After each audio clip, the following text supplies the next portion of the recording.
On the day of my birthday, I received a mobile banking record indicating a transfer of 131,400 yuan. I was about to call my husband to inquire about the money's destination when I unexpectedly came across his young intern secretary's Facebook post, "The best romantic gift," accompanied by an image of the 131,400 yuan transfer and a photo of her holding hands with my husband. I had just liked the post when my husband hurriedly called to explain, "Today is Serena's birthday, I was merely accompanying her as a formality, please don't take it to heart." I was rendered speechless and gave a bitter laugh. I promptly froze all his bank cards, reasoning that as long as he didn't touch my money, I wouldn't care about anything else. On my birthday, I waited for Victor in the restaurant for a full 10 hours, my mood gradually shifting from anticipation to tranquility. As dusk fell, the faint yellow glow of the sunset slowly faded between the towering buildings, eventually giving way to a sky dominated by starlight.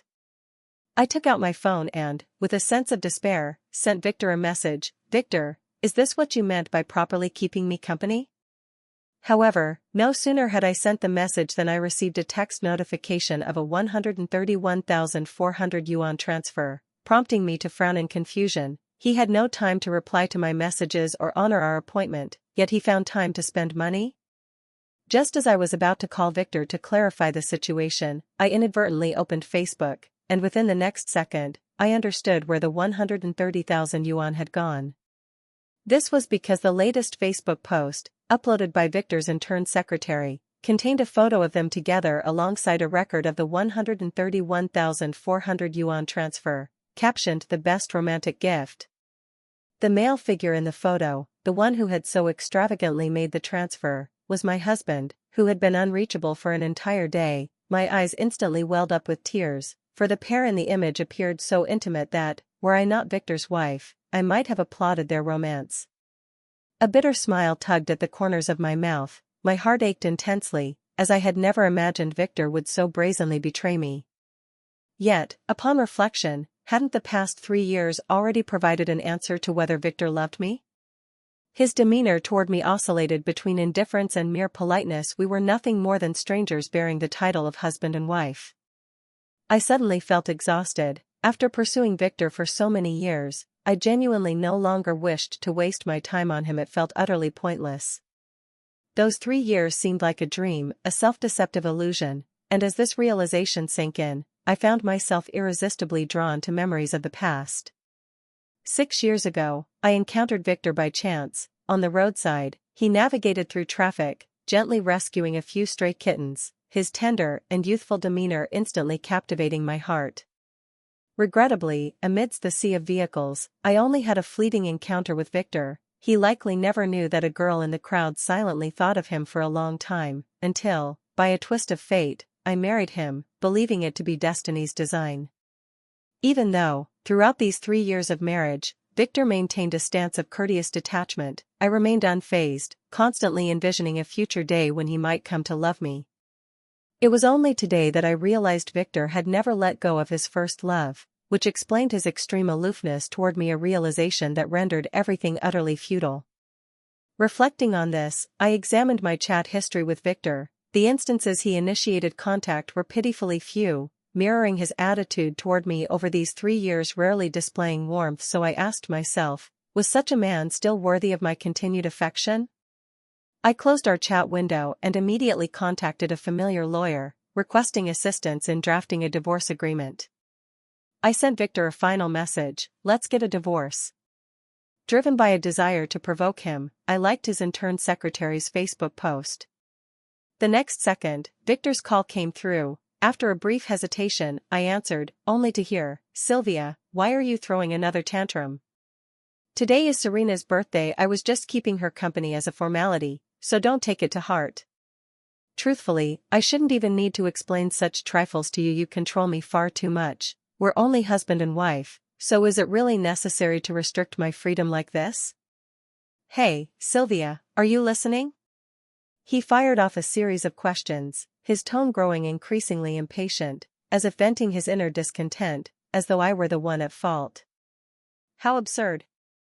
I couldn't suppress a cold laugh. "Victor, I don't mind after all, we'll soon have no connection, so I can't control which woman you accompany." Besides, I don't wish to limit your freedom, it's just that the money you transferred to your mistress came from me. Victor likely assumed I was jealous, softening his tone. Honey, I know I shouldn't have missed your birthday today, but you have everything, a privileged background and a happy family, while Serena has nothing, she only has me. His words pierced my ears with biting irony. Was it my fault that I had wealth and loving parents?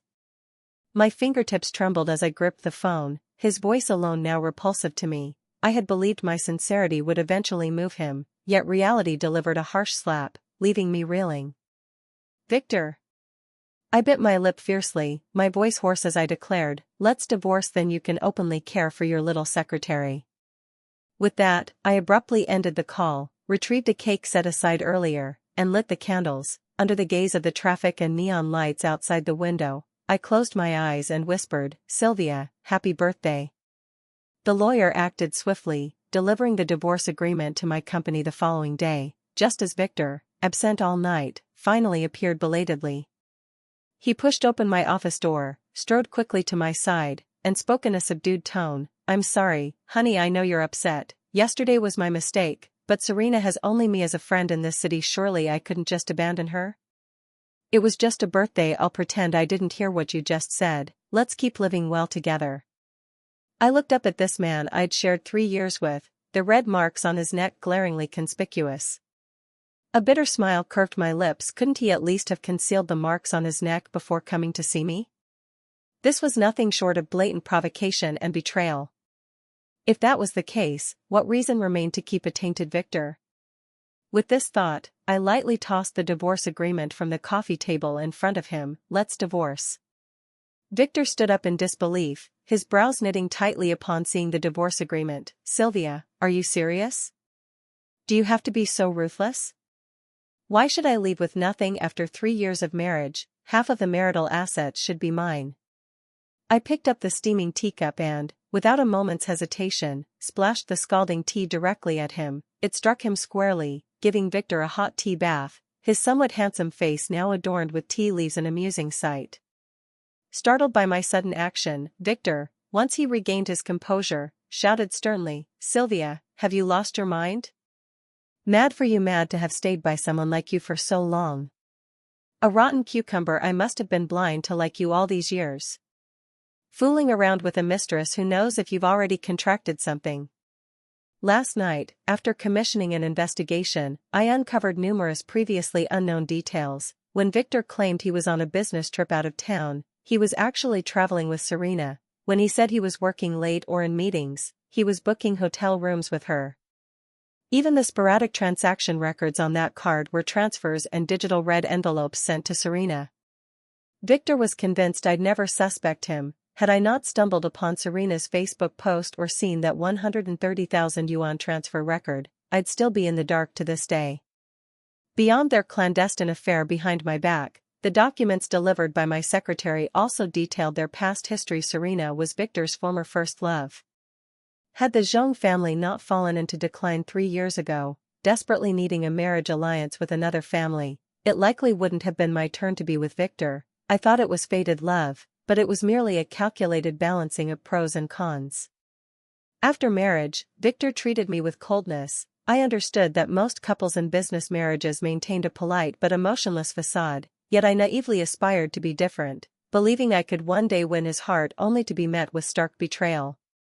Victor watched as I grew increasingly subservient for his sake. In his eyes, my efforts and sincerity must have seemed laughable, and in the end, he audaciously placed his first love in the company, spending every day with her. Recalling the odd emotions Victor's parents displayed when they chanced upon Serena, I suddenly realized they might have known about this long ago, feigning ignorance to protect their son. After all, the Zhong family still depended on the Jiang family to keep functioning. How laughable, 3 years of devotion reduced to a farce. Rather than persist in misplaced loyalty, it was better to turn and leave sooner. Sylvia, what nonsense are you spouting? Who did I fool around with?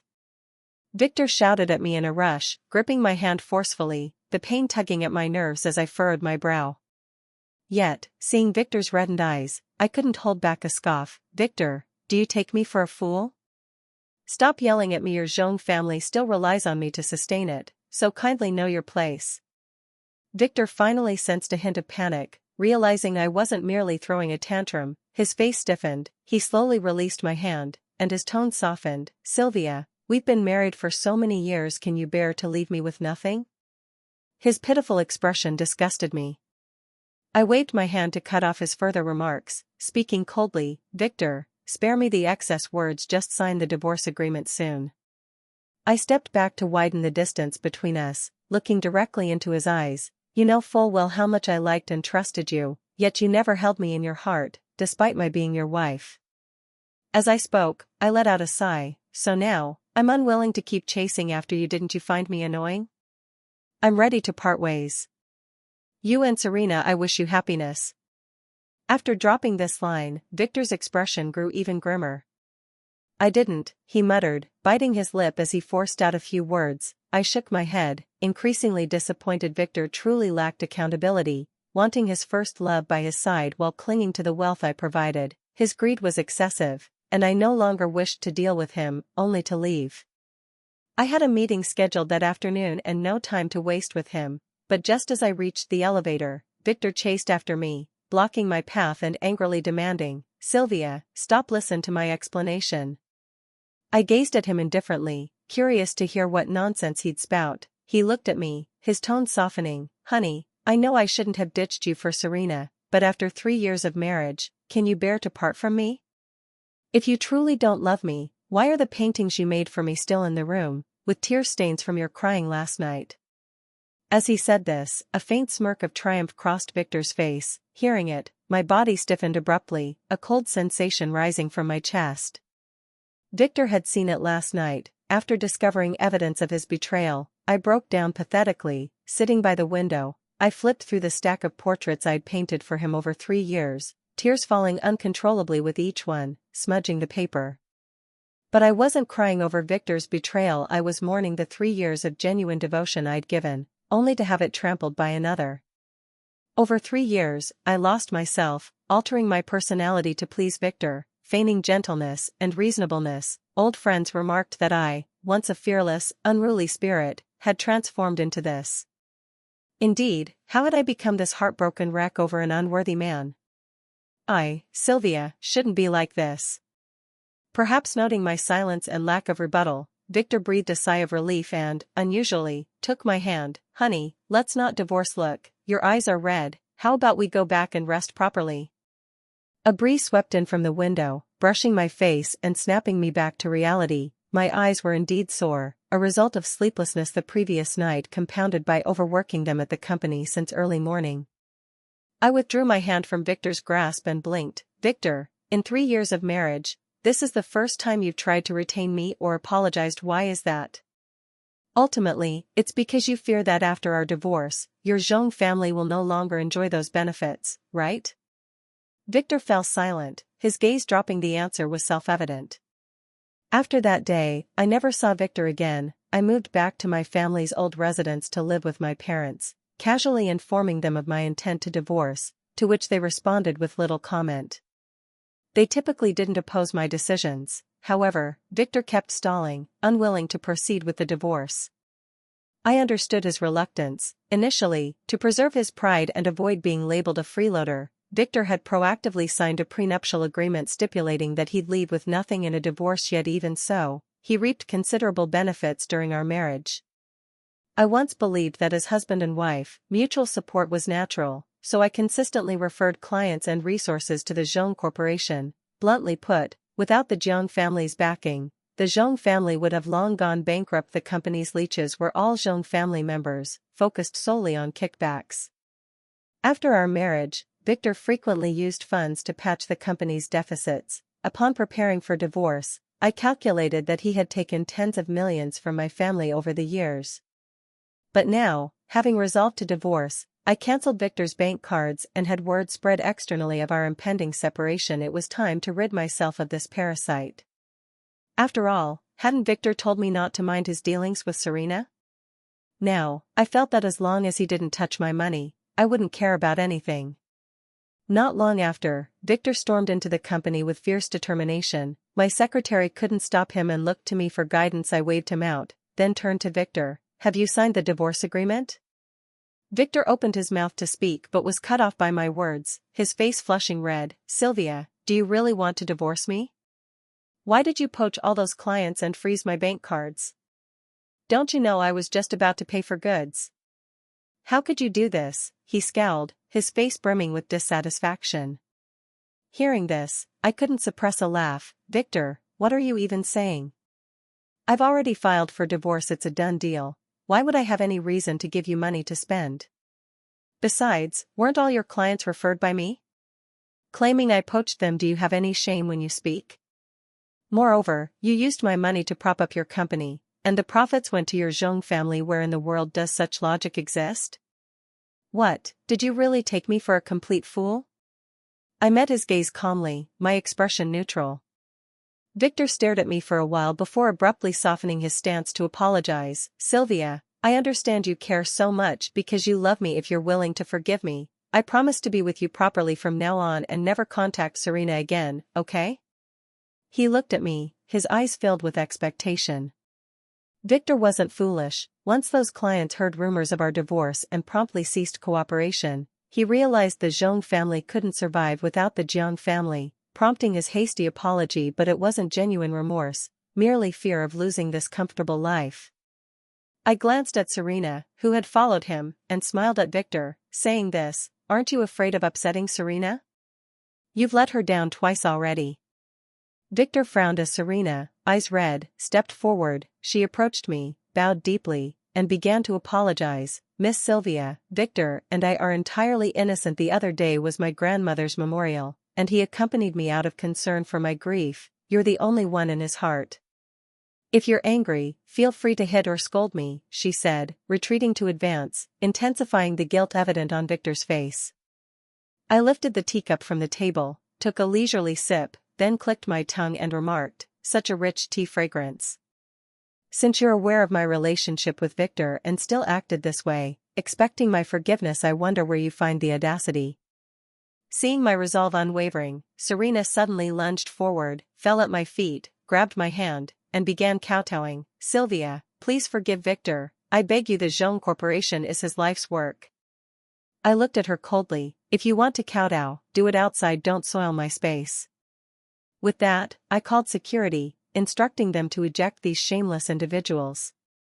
Held by security, Victor flailed his arms and sternly reprimanded, I'm Sylvia's husband, dare to treat me like this now, and watch your jobs disappear. Perhaps genuinely unprepared for me to treat him this way one day, Victor, face flushed, roared at me, Sylvia, I'm telling you, if we really divorce, even if you kneel and kowtow to me, I won't turn back. His tone carried certainty, as if convinced I was merely sulking and would, as before, relent and apologize within days. But until he vanished from my sight, I remained unmoved. It'd be false to say I wasn't pained. Who claims the beloved can't discern sincerity? They simply relish the sensation, beckoning and dismissing at will. By the weekend, fearing I'd be upset, my parents invited me home for dinner. As our family cheerfully made dumplings, the Zhong family of 4 arrived at our doorstep. Victor was their eldest son, and the Zhong family also had a daughter, Darlene, spoiled and arrogant from childhood. After my marriage to Victor, she consistently disapproved of and disliked me, calling me a mere sycophant unworthy of her brother. Yet Darlene indulged in a lavish lifestyle, demanding money from me whenever she ran out and expecting me to resolve the troubles she stirred up every few days. Typically, at the Zhong household, she often incited her parents to give me cold looks. Were it not for Victor's sake, I'd have dealt with her long ago. But realizing divorce was imminent and I'd no longer have to deal with this, my mood instantly lifted somewhat. Now, with the Zhong couple showing up, it was obvious even without much thought their aim was undoubtedly to dissuade us from divorcing. Upon their arrival, my parents' faces darkened in unison. My father spoke first, what do you want? Victor's father rubbed his hands, his fleshy face beaming with a smile. In-laws, don't be upset, we've already disciplined that brat Victor. How could he anger a fine girl like Sylvia? As he spoke, he shoved a haggard-looking Victor before me, offering a placating smile. Sylvia, from now on, Victor will live well with you. You've been married 3 years, what can't be discussed calmly? Nearly a week had passed since I proposed divorce to Victor. They hadn't approached earlier, assuming I was just sulking with no need for apologies, but now, with me decisively retracting the benefits the Jiang family provided. How could Victor's money-obsessed father tolerate it? My mother couldn't stifle a cold laugh. How do you have the gall to say such things? You know full well what Victor has done since he's never liked my Sylvia these years. Why not seize this chance to part ways? Then, with biting sarcasm, she added, anyway, isn't Victor's first love always by his side? My Sylvia should step aside for her sooner. Victor's mother, seeing my mom's anger, quickly waved her hands to mediate. Oh, sister, you've got it wrong. It's that woman who deliberately seduced our Victor. How could he possibly fall for such trash? If you don't believe me, hear Victor explain. She nudged him, signaling a swift apology. Hearing this, Victor stepped toward me, eyes brimming with affection. Sylvia, being apart from you these days made me realize how much I can't bear to lose you. Forgive me, and let's live well together henceforth. Don't you love children most? Once we reconcile, we'll start trying for a baby right away, aiming for our parents to hold a grandchild next year. As long as you don't divorce me, I'll do anything, he said, head bowed in utmost humility. Even now, their family schemed tirelessly to leech off ours, but I was no longer the naive fool of before. How could Victor's few words sway me? I shook my head, speaking without reservation. Victor, nothing you do will change this. We must divorce. In this world, no one is indispensable, nor will anyone remain stationary forever. Hearing my resolute words, Victor's expression darkened. Sylvia, how can you be so heartless? I only made a minor mistake. Why must you cling to it relentlessly? Biting his lip, his eyes filled with despair, he asked, do you really want to divorce me? If I don't, am I to wait for you to permanently affix a cuckold's hat on me? Victor, you still expect me to bear your child. Are you even worthy? Besides, don't you have a woman outside pregnant with your kid? Victor's face instantly paled. At my words, everyone's expression shifted. Victor's mother eyed me suspiciously. Sylvia, are you mistaken? How could Victor possibly cheat? Victor's father chimed in with a smile that didn't reach his eyes. Indeed, Sylvia, don't slander Victor just to push for a divorce. Yet Victor, uncharacteristically, cast an anxious glance my way, his eyes brimming with panic. Indeed, he likely hadn't anticipated I'd know about Serena's pregnancy. With this in mind, I smiled and said lightly, if we don't divorce soon, Serena's belly won't be concealable anymore. Under their stunned gazes, I continued with a smile, your son has fathered a child with someone else out there and still wants to cling to this marriage. If your Zhong family hopes to retain any reputation in our circles, agree to the divorce quickly. Otherwise, once Serena's pregnancy becomes undeniable, this scandal will be public knowledge. I hear your Zhong family is vying for a government collaboration project lately. A scandal now wouldn't bode well. By this point, they grasped my intent, and the ruddy faces of Victor's parents gradually blanched. Hearing this, Victor's father widened his eyes, stood up, and angrily rebuked, Sylvia, what do you mean? Are you threatening us? Victor's mother, snapping to attention, quickly joined in, Sylvia, you were once so gentle and filial, now suddenly wanting to divorce my son. Is there someone else outside? At present, the Zhong couple insisted Victor was blameless, even though they likely knew Serena's child probably wasn't his. They had to clench their teeth and hold firm, for if this got out, the Zhong family would lose both wealth and reputation. My parents observed the pair, initially angered, but by the end of this farce, they were numb. Truly, such shamelessness existed. Seasoned in the business world for years, they could discern most of the truth from Victor's distracted demeanor.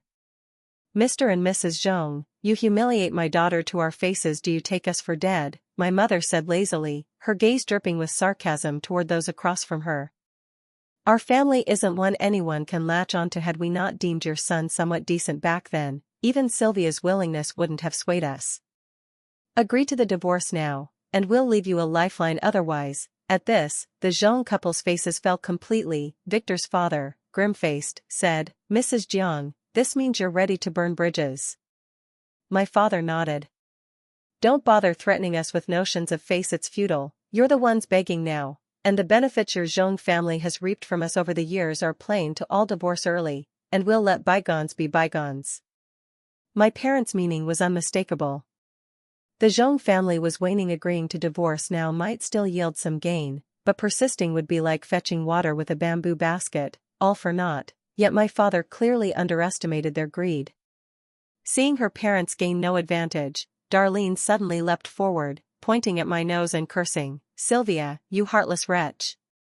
My brother's been so good to you these years, how can you be so cruel?"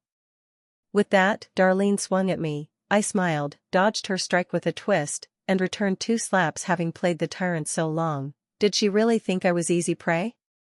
Darlene hadn't expected such a swift retaliation. Clutching her swollen face, she stared at me in disbelief. "You dare hit me?"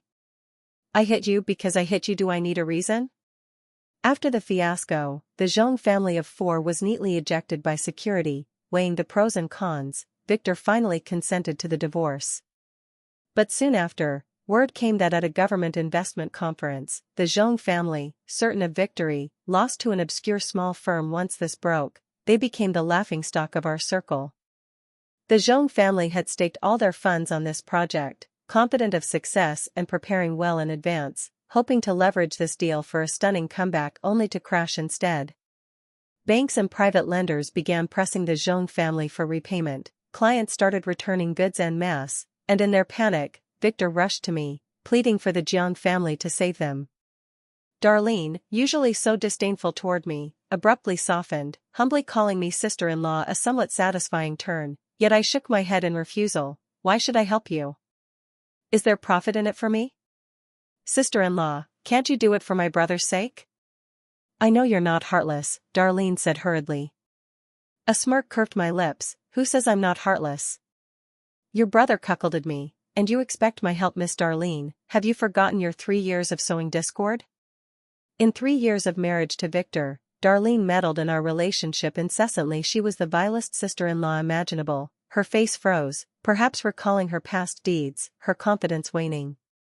But for her lavish lifestyle, she persisted undeterred. "Sister-in-law, if you'd remarry my brother and agree to help our family, I promise to never throw tantrums again." I couldn't hold back a laugh. Who gave Darlene such boldness, truly believing I couldn't live without Victor? Men abound in this world. Gazing at the pair before me, I felt a twinge of irritation and wished to end this entanglement. "Victor, if you and your sister don't leave now, I assure you the Zhong family's fate will worsen." Perhaps my expression was too stern. Victor gave me a deep look before preparing to depart with his sister, but paused before leaving. "Sylvia, must you really be so ruthless?"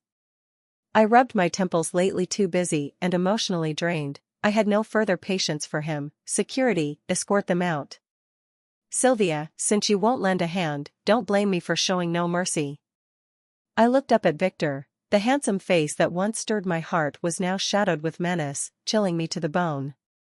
Within days, a rumor spread online claiming I'd cheated, accompanied by a photo of me intimately with a man at the hospital's obstetrics entrance. The implication obvious. The Zhong family swiftly issued a statement asserting Victor and I had divorced recently, less than half a month ago, leading netizens to assume I'd cheated, gotten pregnant by another, and forced Victor out soon. He became the internet's pitted husband, while I was its target. Coupled with the Jiang family's prominent status, once exposed by netizens, the gossip-hungry crowd grew frenzied. My and the company's social media accounts were bombarded with attacks, comment sections uniformly filled with insults and curses, causing company stocks to plummet by tens of millions in days. Seeing this, Darlene smugly messaged me, "Sylvia, now you've got your comeuppance. Who told you to hit me back then? Even if you kneel and beg later, I won't spare you a glance," her tone dripping with arrogance. "Darlene, rest assured that day won't come," I replied, then blocked her. Yet the more they flailed, the happier I grew. Those who harm others ultimately harm themselves. Days later, my secretary informed me the Zhong family had smeared me again, this time casting me as the villain who tore Victor and Serena apart. In a video, Serena accused me, claiming I'd lusted after Victor at first sight, stopping at nothing to ruin the Zhong family and force their separation. To divorce Victor, I allegedly even framed Serena and Victor, leaving him with nothing. Victor then released proof of his penniless exit, landing me on trending searches again. The Zhong family's tale was vivid and convincing, and with my silence, most netizens bought their narrative, branding me a vicious, malevolent woman. Coercing an innocent man, malicious competition, separating a loving couple for 3 years. Seeing the litany of crimes netizens attributed to me, my parents couldn't help laughing, then found it absurd. Did the Zhong family assume we lacked evidence? Soon, an anonymous tip accused Jiang Corporation of contract fraud and tax evasion. Undoubtedly the Zhong family's doing, no question. Seeing several company executives taken away in person, panic spread among the staff. Employees fretted that the online claims might be true, some resigned, others stayed, though the departures were few, thanks to the company's good treatment over the years, leading most to trust Jiang Corporation's innocence. But netizens thought otherwise, viewing Jiang Corporation as a post-autumn grasshopper with little leap left. I aimed to show everyone what it meant to lift a stone only to crush one's own foot. Once public opinion had ripened, I instructed my secretary to post all evidence on the company's account, chat logs with Victor over 3 years, plus photos and videos of his infidelity with Serena. I specifically highlighted the timeline from meeting Victor to our marriage. He'd broken up with Serena a month before I met him via a blind date. As for his parents' claim that I ruined their love, it was baseless fiction. I was abroad at a conference then, with witnesses and evidence. How could I have disrupted their romance? Next, I related Judicial Bureau announcement. Jiang Corporation had neither evaded taxes nor engaged in malicious competition. Rather, we proactively contributed to charity and the nation annually. The recent probe stemmed from a malicious report, for which the culprit Victor's cousin had been fined. Finally, addressing the hyped domestic violence rumors, I released photos of Victor and Serena at a prenatal checkup, along with her medical report. The report showed Serena was 4 months pregnant. She wasn't even in this city then. How could I have framed her and Victor? As for his penniless exit, I presented the prenup he signed. Should I reward his infidelity with money? As for my supposed affair, that day I was with my cousin and his wife at their checkup. The Zhong family blurred his photo to slander me, misleading netizens. With all evidence laid out, they were stunned, exclaiming this was a masterstroke held in reserve. Meanwhile, the Zhong family was hosting Victor and Serena's wedding banquet at a luxury hotel, with dozens of media live streaming and promoters selling goods to cash in. After all, some netizens, enamored by their looks, had become their couple fans. Yet just as the Zhong family anticipated a windfall, a flood of netizens stormed the live stream, hurling abuse. Lock up this scumbag and slut, don't let them harm others. Still trying to sell goods? Only idiots would buy your stuff. Zhong Corporation's no good, the boss's whole family are scum, they said. Employees panicked, rushing to the Zhong couple and Darlene. Darlene, tons of netizens are cursing in the live stream, they reported. Darlene shrugged. That's the internet haters, prove you're popular, don't fuss. But opening her phone, she panicked. Her usual flaunting social account was under siege too. This was karmic retribution, sparing no one. At that moment, the wedding venue's doors burst open, several police officers entered, presented credentials, and took Darlene away. Per our findings, Darlene is suspected of defamation and accidental homicide, they stated. On stage, Serena slowly smiled thanks to the Zhong family's grand publicity. Dozens of cameras captured this clearly, sparking widespread discussion. The Victor-Serena couple fandom was dragged out and trashed as many once adored them. Now that many recoiled, expecting pure love, they got Victor and Serena instead. Realizing their error about me, netizens rallied to my defense, some radicals even confronting the Zhong family, demanding they leave the country. Such vile people didn't deserve this land. Seeing netizens switch sides, I seized the moment to launch new products. With too many gossip-hungry viewers, supply ran short. Now Jiang Corporation reaped the real fortune. Soon, Darlene's verdict arrived. She was indeed tied to a death. From 3 years prior, due to high public interest, the police issued a detailed statement. Shockingly, the victim was Serena's elderly grandmother, sending the internet into an uproar. What bizarre drama was this, morphing from elite feuds to ensnaring Serena again? Not long after, Serena herself stepped forward with a story. A girl, an abandoned infant, was taken in and raised by her grandmother. Though not wealthy, the grandmother gave the girl the best, funding her education. The girl didn't disappoint, earning admission to a top university. There, she strove diligently, hoping to repay her grandmother someday. Later, she fell in love with a boy from a well-off family who insisted she was the only one for him. But nearing university graduation, the boy's family faced trouble, demanding he return for an arranged marriage. Unwilling, he confessed his love for the girl. Unexpectedly, the boy's sister believed the girl was deliberately ensnaring her brother and, to teach them a lesson, sent people to rough up the girl's grandmother, who suffered a fatal heart attack. The girl despaired, and her boyfriend, aware of the truth, ignored her pleas, returning to his city to marry a rich beauty and live well. Now, it all clicked. Serena had deliberately disrupted everything to avenge her grandmother. Netizens felt conflicted, but none could malign her further. The next day, Serena requested a meeting. I sat across from her, stirring my coffee in silence. She offered a gentle smile, then apologized. "I'm sorry, Sylvia, for ruining your family. I know words can't undo it, but I couldn't let go. I realize this has hurt you deeply." I smiled back. "It's fine, at least without your evidence, I wouldn't have obtained it so easily." Indeed, much of Victor's cheating proof came from Serena. In fact, shortly after proposing divorce to Victor, Serena had secretly met me, explaining her revenge motive and revealing the Zhong family's intent to climb over the Jiang family. She cautioned me that Victor wasn't a good man, having done many wrongs for money, including, I learned, that Facebook post she'd intentionally shown me. "What are your plans moving forward?" I asked. Serena shook her head, gazing out the window. "I don't know, but likely I'll return to the town, become a teacher, and live simply. That's what my grandmother wanted." "And the Zhong family, have you let go of your hatred?" Serena lowered her head, calmly stating, "They're on the brink of bankruptcy now, and I've sent Darlene to prison. As for Victor, he doesn't deserve my love." Suddenly, a man charged from behind Victor. He removed his mask, eyes red, staring at us, then seized Serena. "Serena, you orchestrated all this. Why did you do it? Why?" His face was ashen, his appearance haggard indeed. With the Zhong family a public target these days, Victor had been tormented sleepless by online backlash. Serena's face darkened as she shoved him away. "Victor, should my grandmother have died then? In the dead of night, I can't forget her lying on the ground rather than questioning me. Reflect on what you've done." Tears streamed down Victor's face. "But I truly love you. I betrayed Sylvia for you. Isn't that enough?" Then, he noticed Serena's flat belly. "The child, where is it?" Serena couldn't hold back a scoff. "Do you deserve me bearing your child? I'll tell you, I was never pregnant." "And do you love me?" "It's just guilt. You knew my grandmother was killed by your sister, yet you chose to shield her. Back then, I begged you to testify for me. What did you do? You told me to let it go, tossed 100,000 yuan at me as compensation. Was my grandmother's life worth just 100,000?